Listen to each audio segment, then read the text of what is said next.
Alright, let's start this thing out, make sure everything is working correctly. Now,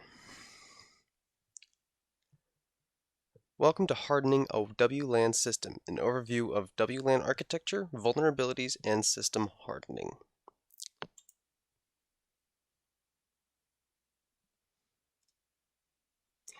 We'll begin by looking at the architecture of a WLAN system. This will include wired connections, wireless connections, and different hardware such as switch and routers. The wired connections include an Ethernet connection to a broadband modem that is provided by your ISP. A wireless modem is also connected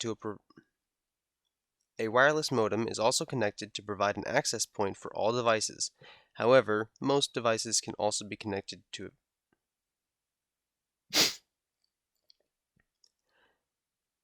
A wireless modem is also connected to provide an access point for all devices. However, most devices can also be connected via an Ethernet connection point.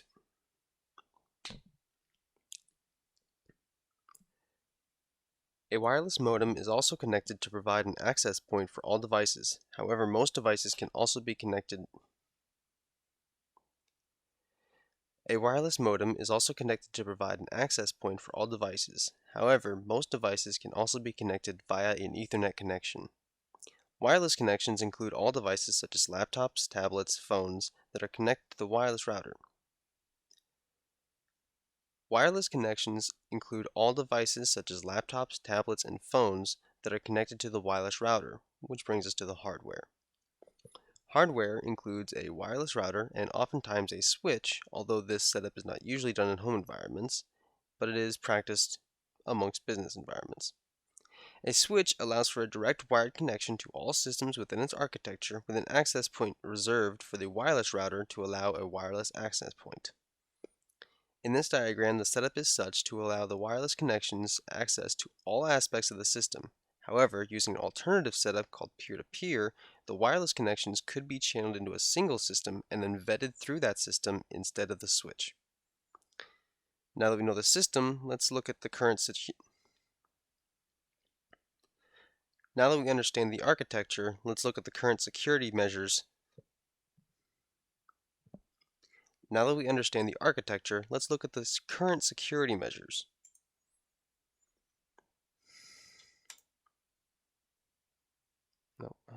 How do I do this? There we go.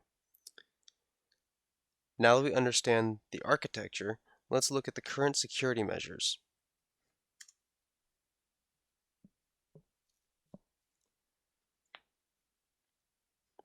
Because wireless connections are considered a new, cool technology, they're usually poorly understood. The golden rule of those who don't understand it is, once it works, just leave it alone. This creates many problems because the point at which the setup works just fine is the point before security takes place. This practice is barely different from putting a network jack in the parking lot. The idea of security by obscurity again comes from poor understanding of the technology. The idea of security by obscurity comes from the understanding. The idea of security by obscurity again comes from the poor understanding of technology. If someone believes if it's this complex, no one is likely to hack it, this leaves the door open for someone who is smart and understands the system to break in. Lastly, most, if not all, equipment shipped from manufacturers is set to default. Lastly, most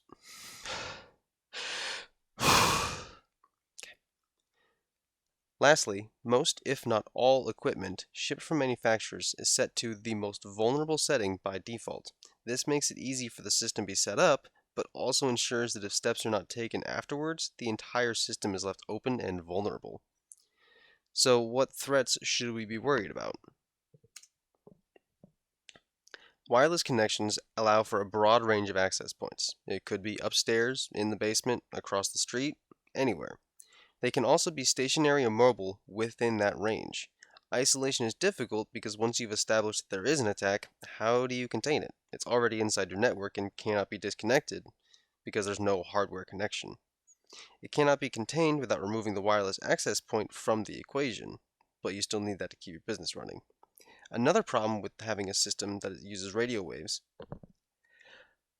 Another problem with having a system that uses radio waves to connect a station Another problem with having a system that uses radio waves to connect to stations is that it can be disabled by an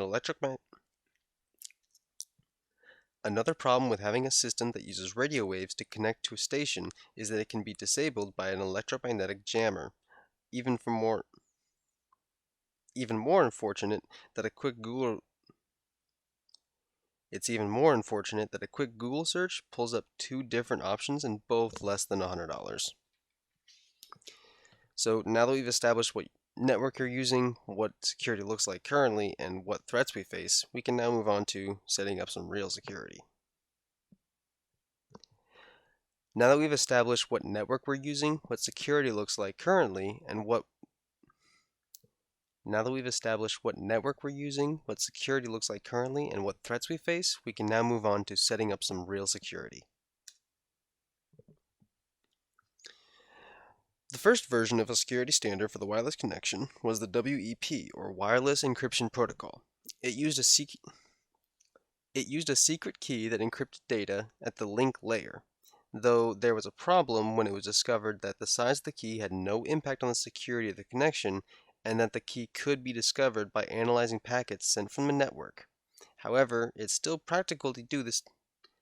However, this technology is still practical to use because it still requires special packets in order to crack it, and however, it is still practical to use this because However, it is still practical to use the security because it still requires special packets in order to crack it, and usually special equipment to read those packets.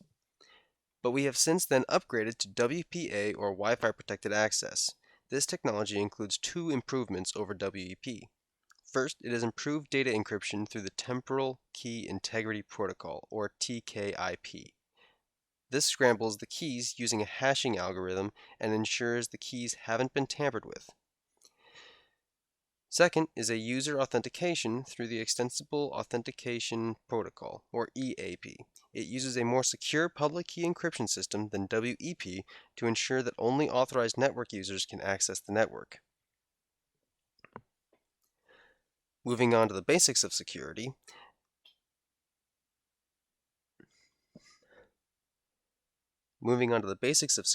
a check needs to be done periodically for any access points or peer-to-peer networks using similar channels, keeping a distance of at least 5 channels apart from any others to ensure that there's no interference. As we covered in the current security practices, as we covered in the current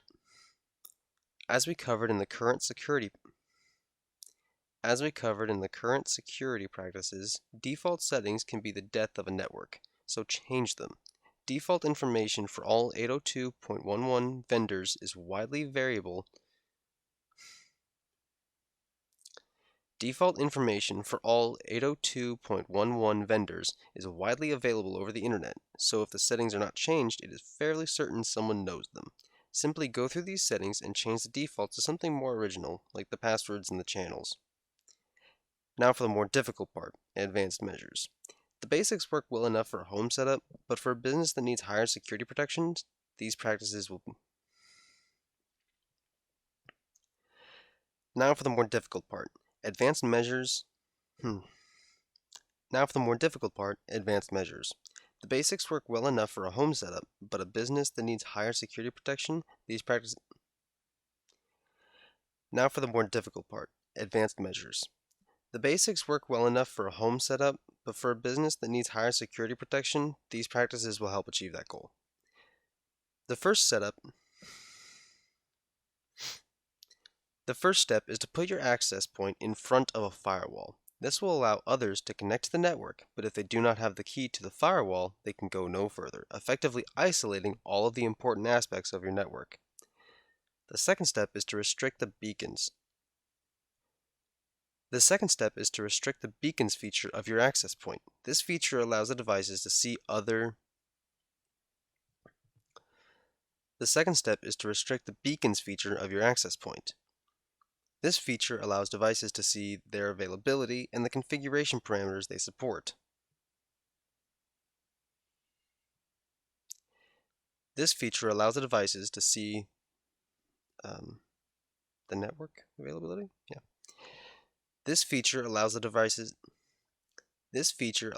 devices to see the network availability and the configuration parameters it supports. It is beneficial to set this to off so that all essential information required to associate with an access point is not handed out to all listeners. The third step is restricting probe requests. A probe request is a signal issued by devices looking for an access point, but arrived in between the beacon's period. Our third step is restricting probe requests. A probe request is a signal issued by devices looking for an access point, but arrived in between the beacon's periods. The request is sent to all access points, and then those access points send back all the same information. The request is sent to all access points, and then those access points send back the same information as a beacon by default using a probe response. While it is not possible to disable probe responses without disabling the entire network, it is possible to disable probe responses to probe requests using a broadcast SSID, which is a probe request without a network name. If the access point is set to only respond to probe requests with the SSID specified, then the association parameters become far less easy to come by, basically ensuring anyone that does not have an SSID that matches the networks cannot be added to the access point. In conclusion, it is important to understand both the architecture of your network as well as the hardware in order to prepare for attacks and set up security measures to negate them. Basic security is the minimum requirement for all networks, no matter how mundane it may seem. Advanced problems like securing account information for thousands of investors or securing documents on proprietary government hardware require an advanced solution to security.